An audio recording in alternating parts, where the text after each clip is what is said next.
السلام عليكم ورحمة الله وبركاته. أهلا بكم وأكلة ووصفة سهلة. عاملين ايه يا رب دايما تكونوا بخير. هنعمل مع بعض النهاردة البطاطس بطريقة حلوة قوي. طريقة سهلة وسريعة تنفع فطار، تنفع عشاء خفيف. طريقة جميلة جدا، سهلة وبسيطة.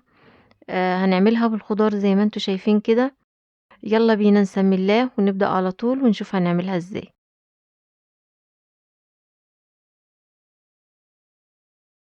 معايا شوية من البطاطس مقشراهم وغسلهم كويس قوي. هنقطعهم بقى مكعبات زي ما انتوا شايفين كده، بس مكعبات مليانة شوية،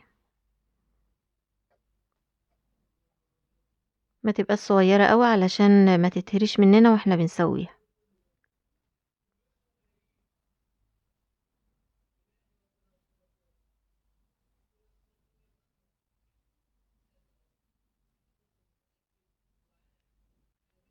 بعد كده في طاسة على النار وهحط فيها شوية من الزيت، واول ما يسخن كويس هنزل بالبطاطس على طول. طبعا بعد ما بنقطعها بنرجع نغسلها تاني علشان ننزل النشويات اللي فيها. بعد كده هنقلب فيها على نار وسط لحد ما البطاطس تتحمر.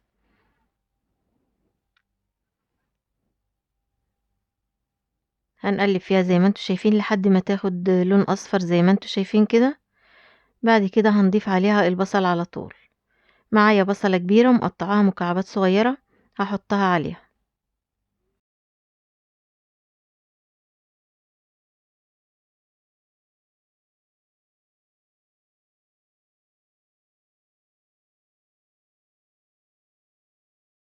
هديها تشويحة بسيطة مع البطاطس، مش هحمرها، انا عايزة البصلة تدبل بس. بعد كده هبدأ احط البهارات. هحط نص معلقة صغيرة من الكزبرة الناعمة، مش هنحط بهارات كتير، هي من كل حاجة نص معلقة صغيرة بس. بعد كده نص معلقة صغيرة من الكمون، مش عايزين نكتر البهارات في الوصفة بتاعتنا دي علشان ما تبقاش ريحتها نفاذة قوي. بعد كده هحط عليها معلقة صغيرة من خلطة الشيش طاووق. بتديها طعم وريحة تحفة، بتخلي طعمها في حتة تانية خالص. ممكن تحطي انتي توابل اي حاجة تانية انتي بتفضليها. بعد كده هحط معلقة صغيرة من البابريكا،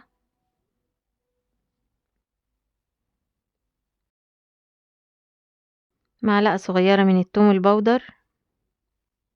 هنشوح بقى الكلام ده كله كويس مع بعضه.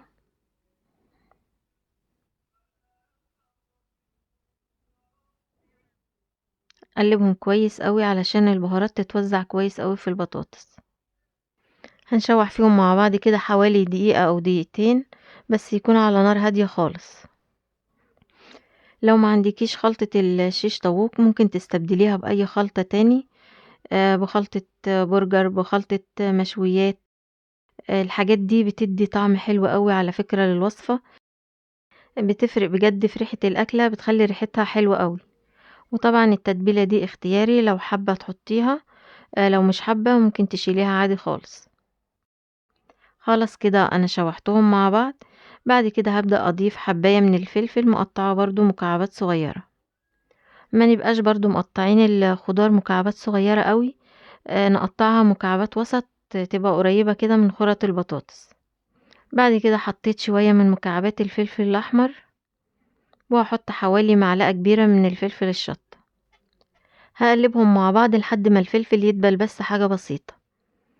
طبعا احنا مش هنستنى كتير على الخضار، يدوب بس هي دقيقة واحدة الفلفل يسخن كده مع البطاطس ويدبل بس حاجة بسيطة. احنا عايزين الخضار اللي حطيناه يبقى لونه مزهزه كده زي ما هو، ما يدبلش وما يبقاش ناعم، عايزينه يبقى القوام بتاعه متماسك كده. خلاص كده اول ما الفلفل يبدأ يدبل حاجة بسيطة، هنزل عليهم على طول ب3 حبايات من الطماطم مقطعاهم مكعبات كبيرة برضو. بعد كده هضيف في الاخر معلقة من الملح وهقلب الكلام ده كله مع بعض.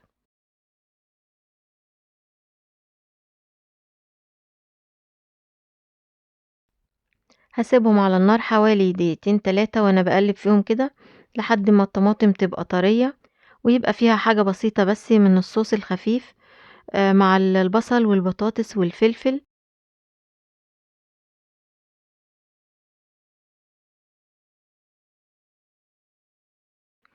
طبعا بعد ما بنحمر البطاطس كل ده ما بياخدش معانا على بعضه 5 دقايق في السريع كده، علشان البطاطس تفضل بقوامها والخضار بتاعنا زي ما قلنا يفضل بلونه الحلو. خلاص هي كده خلصت معايا، هنغرفها بقى في الطبق على طول.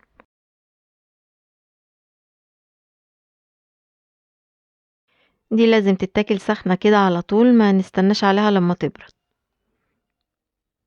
هنحط في الطبق بتاعنا شريحتين 3 كده من الفلفل،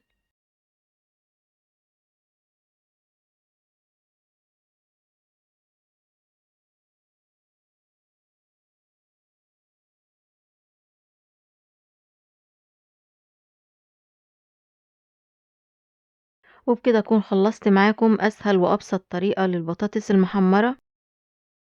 قدمناها بطريقة حلوة ومختلفة، سهلة وبسيطة ومكوناتها في منتهى البساطة. هتعمليها في المطبخ في 5 دقايق بالظبط، مش هتاخد منك وقت خالص. أتمنى الطريقة تكون عجبتكم، أتمنى تجربوها وبألف هنا وشفا.